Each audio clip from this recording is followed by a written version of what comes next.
This is for question number 2 in the 2020 Tech Aloud SAC.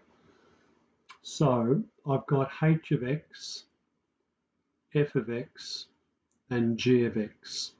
And I can see them here.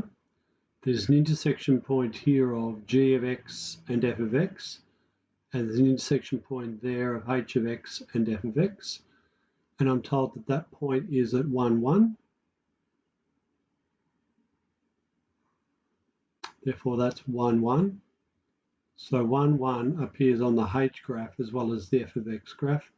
And since f of x, here it is, and there's only one unknown, I can make that 1 equals d times x minus 3 squared given x equals 1.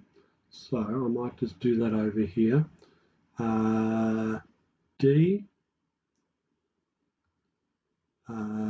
Dx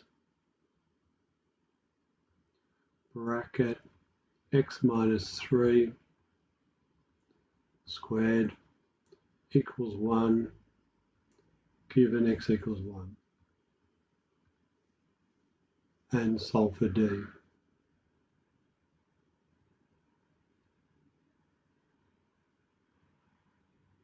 And d equals 1/4. So f of x equals 1/4 of all of that. So I can write that in here.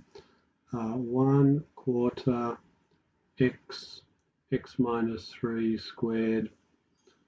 And for f of x, I'll do the domain arranged in a minute. H of x is this one here. I'm told that 1, 1 is an endpoint. Therefore, that has to be the square root of 1 minus x plus 1, because 1, 1 is an endpoint. So if that's 1, when x equals 1, that gives me 0, and that's plus 1, so that's good. And 0, 5 is another point.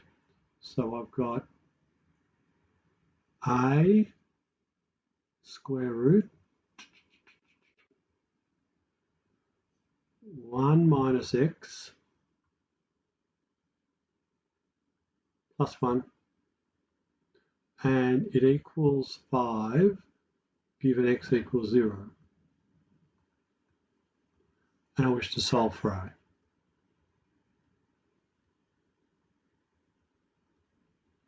And a equals 4. So I get 4 square root of 1 minus x plus 1. So I'm interested in knowing my domain. So f of x's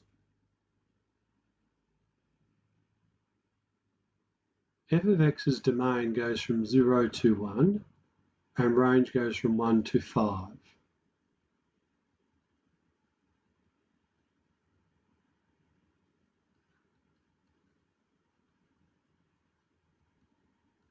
I accepted either brackets, probably square.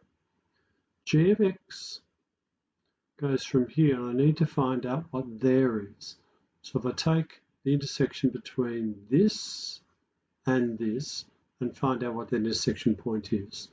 So I've got 1/4. So what have I got? I've got this.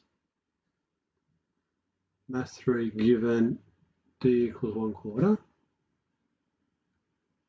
I'm going to make that equal, and I've been given this rule, haven't I? So answer equals -8 bracket x minus 1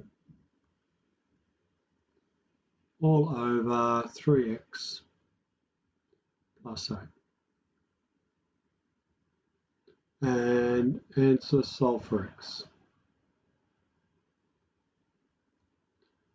And the answer equals -3. Well, I don't care what happens over in the negative component, but x equals 1/3. So it's going to be 1/3. So therefore, that's 1/3 to 3.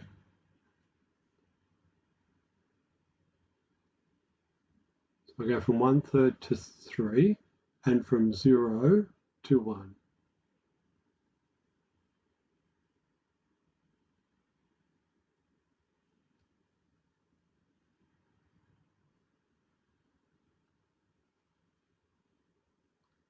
And my hyperbola goes from 0 to 1 and 0 to 1. Now, just to demonstrate what I can do with my rules, to get from here to there, I reflect over the y-axis. X becomes minus x, y stays as it is. X becomes minus x, y stays as it is. That's going to be perfectly okay. Now my new rules, if I take this rule as being my old g of x, and I replace x with minus x, and I replace x with minus x, there's my new rule. Minus 8x plus 1 over 3x minus 8. And you can do the same with all the other ones.